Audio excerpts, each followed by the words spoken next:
Finally, I'm down to the last standalone Marvel movie before the Avengers Age of Ultron.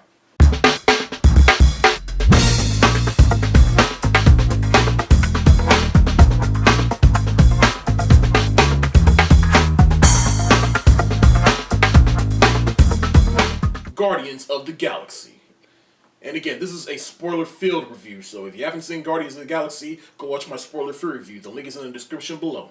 So Guardians of the Galaxy came out not too long ago. It came out at the end of last summer, and it is completely different from all the other standalone Marvel movies. Now, I loved how the film opened up. We get to see a little origin story of Peter Quill, aka Star-Lord. He's in the hospital where his mother is dying of cancer. She tells him to hold her hand, but he just backs away. He refuses to, but then she dies unexpectedly, and then he's all guilt-tripped about it. And so he runs out, and then next thing you know, boom, a ship comes out and takes him into the galaxy. Now, just off of that alone, I was really impressed, and I like that little side origin story about Peter Quill. It's nothing elaborate, it's just something small, and that's all we need to know about Peter Quill, is that he is a person away from Earth, and he's out of time, and that he's a child of the 80s. Then we cut 26 years later, we see him on this planet. He just comes out with his Walkman and the headphones, and then he starts playing his awesome mix. And he starts dancing around. Now again, and like I said in my other review, I loved the soundtrack to this movie because it gave the movie a personality. And having all those songs from the 70s and 80s in there, I loved it. Ever since then, I've listened to that soundtrack every day, and there's probably not a day or a month goes by where I don't listen to a couple of tracks off of there. Like Hooked on the Feeling, Old Child, Cherry Bomb, I'm Not in Love. Like, there's a whole bunch of good songs on there. This is one of my favorite soundtracks of all time. And so the film starts out with Peter Quill, aka Star-Lord. He is on this planet where he finds this mysterious orb, and then everyone is out to get it. And his lifelong friend, Yondu, he wants it, but he keeps it away. And so Peter Quill, he goes to Xandar where he tries to sell it, but then everyone else is after it. Like Gamora the Assassin, she is the adopted daughter of Thanos as well as Nebula. She tries to take the orb, not for Thanos, but for herself, so that she can sell it and get away from Thanos. Now this also leads to the two of them meeting Groot and Rocket for the first time, and the four of them ended up getting arrested, and they're taken to the Kiln, which is this prison out in the galaxy. And through that, they also meet Drax the Destroyer. And he wants to kill Gamora because Thanos and Ronan, they killed his family. So that Peter Quill, he makes a deal with him. All right, look, we'll help you get you to Ronan or Thanos. And so with the help of Rocket, they ended up escaping the prison, and that's one of my favorite sequences in the movie, is when they all work together to escape that prison. And through that moment, they all get to shine. Like we see Groot, he gets a chance to shine. He's like, I am Groot! And then Rocket's there helping them, and he's like, oh, yeah. And then he's just short, and then he starts shooting everywhere.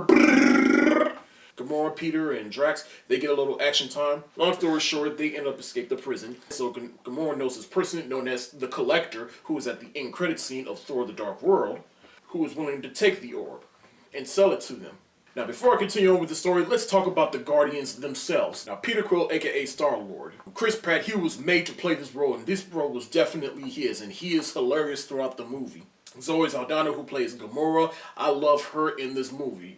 As I said in my other review, she just played different colored characters. So, okay, I'm not going to tell that joke again. It's a terrible joke. But I love Gamora in this movie. Star-Lord and Gamora, the two of them, they're like the catalyst of the team.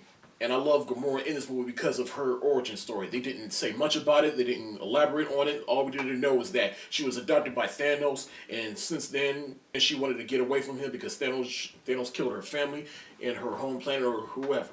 All she really wants to do is just to get away from the life that she lived.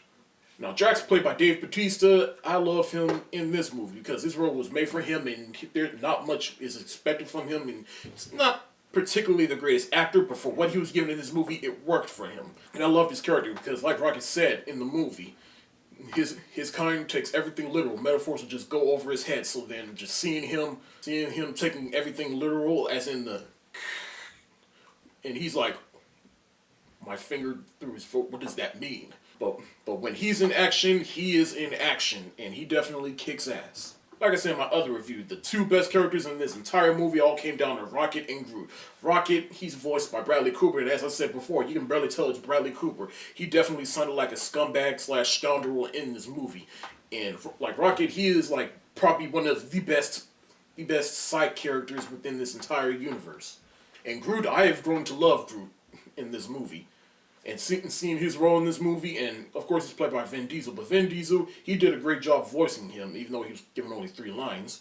But I love Groot in this movie because he is the heart and soul of this movie.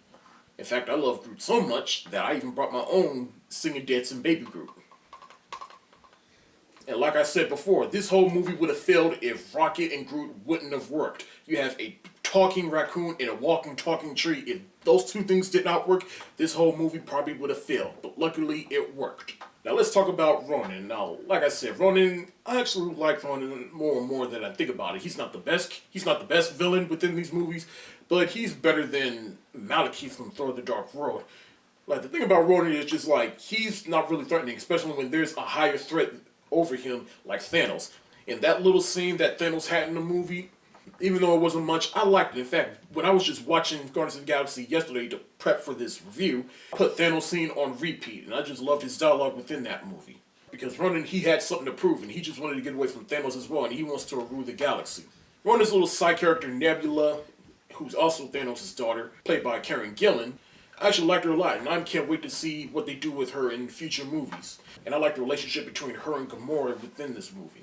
It's like that sibling rivalry that we all know, and that's what makes this movie relatable. Now back to the story of the movie. They end up going nowhere, which is a planet, where they meet the Collector, played by Benicio del Toro. And again, he was in the end credit scene of Thor: The Dark World. But through him, they find out that that orb, that mysterious orb, is actually an Infinity Stone. Hence, they figure out why Ronan and Thanos they want it, so that they can take over the galaxy. At first, they're at odds with each other about what to do with it, but then Drax contacts Ronan down to nowhere, and that makes it for another good action scene. And I also like this moment because it's the epiphany moment of the movie. It's when Peter Quill, he saves Gamora, and then Drax, he realizes what he's done, and he's let his anger get the best of him. And so Drax, Groot, and Rocket, they save Peter and Gamora from Yondu, who still wants Peter for taking the orb. And they have a brief moment where they all come together and have a moment to do something with themselves and save the galaxy. And so they all team up with Yondu, and then they all go to Xandar to stop Ronan and retrieve the stone from him. I like that whole climax. It's when shit is hitting the fan, Xandar is getting destroyed, and again, everyone has a chance to shine in an action scene. Now, getting back to some of the side characters, like there's a scene where Drax and Diamond Hanzo's character, they fight. Now, y'all know I'm more for more diversity within these movies, but how I feel about Diamond Hanzo in this movie is the same way I feel about Idris Elba in the Thor movies. If you get someone with the acting caliber of Idris Elba, you better utilize him. But no, they just wasted him and use him as a side character. And that's how I feel about Diamond Hanzo in the Guardians of the Galaxy. They just wasted him as an actor, and they didn't utilize him. Like he could have been the Black Panther. But nonetheless, Diamond Hanzo, he was good in the movie. Alright, back to the plot of the movie. This is also a good moment because the Guardians of the Galaxy, they start to become more friends. Like, there's a scene where Drax, he's like, I appreciate you, Peter Quill. I like you, walking dumb tree. And he tells Gamora, I appreciate you, you Thanos whore, whatever he said to her. And then Nebula comes out of nowhere and she's trying to attack her, but then he shoots Nebula out of nowhere and is like, no one talks about my friends like that. Moments like that is when they come together. But long story short, the Kree ship crashes, but Groot, he sacrifices himself by covering him up as a big tree ball and saves his friends. Alright, so Ronan, he still has the stone. He's about to destroy Xandar. But then Peter Quill, he distracts him by dancing. Ooh, child, things are going to get easier. And then Drax and Rocket, they use their gun to shoot the stone out of Ronan's hammer. Peter Quill, he grabs the stone and it's about to destroy him, but then it turns out it doesn't. And then the rest of his friends, they come together, hold hands, and they hold the Infinity Stone within them. And then they use that to destroy Ronan. And then Peter Quill, he tricks Yondu thinking he took the stone, but really he still hasn't. And there's actually a troll doll in the ball that Yondu has. So the Guardians of the Galaxy, they get rewarded for saving Xandar. The Infinity Stone is safe on Xandar. And then that's the end of the movie. In the end, I absolutely love Guardians of the Galaxy. It's probably one of my favorite standalone Marvel movies, along with Captain America, the Winter Soldier. And I loved it because it was so different from the other standalone Marvel movies. And yet it still connects to the other Marvel movies. It opens up the cosmic universe within the Marvel movies, which the Thor movies tried to do, but not like Guardians of the Galaxy did. And I liked it because it's like the modern day Star Wars, Star Trek of our generation. And there's definitely a lot of Easter eggs within this movie. Like, again, they touch on the Infinity Stones in this movie and what they can do. And so, hence, it's setting up Thanos and the Infinity War. But I love the universe around it. And that credit goes to James Gunn for making this universe work. Because like I said, he made a raccoon and a walking tree work. And yet DC can't even get Wonder Woman off the ground. Oh yeah, and of course, there's an end credit scene, but I wish not to mislead you. It's just Howard the Duck at the place where the Collector is. Now, at first when I saw that, I was like, yeah, that was pretty funny and clever. But at the same time, I felt slightly disappointed because I wish the end credit scene would tie it into something in the future. But hey, at least we got singing, dancing Groot. And speaking of which, yes, Groot is still alive because again, he's a tree, so he can just grow back. So Rocket is holding him as baby Groot. He's holding him as a plant. And then that makes up for baby Groot dancing to Michael Jackson at the end.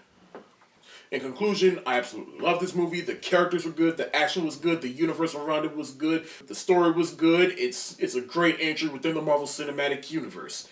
At the time when I reviewed this movie, I gave the movie an A+ for full price. But then looking back on it, and the fact that this movie is higher up than Captain America the Winter Soldier on my best of 2014 list, I thought to myself, you know, why didn't I give this movie what it really is? Guardians of the Galaxy is an A++. It's over. I'm finally done. I'm done with all these Marvel movies. Now I can go see Avengers Age of Ultron. Now, however, I might be a little late getting this review up because I just started a new job and I work on weekends, so my audio review of it may be up on Monday, maybe Tuesday. But I will also do a spoiler review, and that'll come late within the week. And I want to thank you all for coming with me on this journey through all the Marvel movies and all the Fast and Furious movies leading up to their latest movies. I'm excited for Avengers Age of Ultron, especially since it's coming up on my birthday. Yes, and that's one of the things I love about May is the summer movie season kicks off on the first weekend of May, and my birthday is on May 2nd. All the cool summer movies, they all come out on my birthday, and I love it. That's it for the day. Like what you see, subscribe to this channel, subscribe to my other channel. The links are in the description below. And be sure to follow me on Facebook, Twitter, Tumblr, and Instagram. Peace.